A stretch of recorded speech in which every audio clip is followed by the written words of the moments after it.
కోరి కెలుక్కోవడం అనేది కమల్ హాసన్కి మించినోడు, ప్రకాష్ రాజ్కి మించినోడు ఎవడు లేడు. కాకపోతే ప్రకాష్ రాజు సైడ్ క్యారెక్టర్లు కాబట్టి అతనికి సంబంధించి బాయ్కాట్లు ఉండవు. కమల్ హాసన్కి సంబంధించి బాయ్కాట్ అయితే సినిమాలు నాశనం అయిపోతాయి, ఇతన్ని నమ్ముకున్నోళ్ళు నాశనం అవుతుంటారు.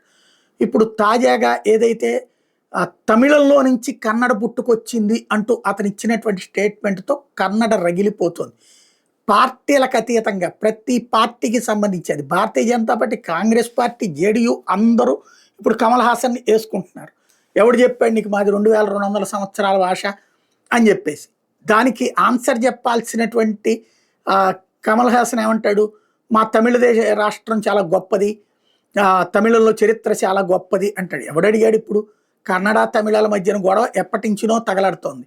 అదేమంటే కన్నడ నుంచి వచ్చి జయలలితని తమిళులు ఆదరించారు, లేకపోతే ఆ జయలలిత వచ్చి నన్ను ఆదరించింది కాబట్టి కన్నడిగులకి నా మీద ప్రేమ ఉంటుంది, నేను మాత్రం ఎలాంటి వివరణ ఇవ్వట్లేదు, భాషకి సంబంధించి ఎవరి లెక్కలు వాళ్ళదే అంటూ మళ్ళీ దానికి పిచ్చి వివరణ ఒకటి ఇచ్చుకొచ్చాడు.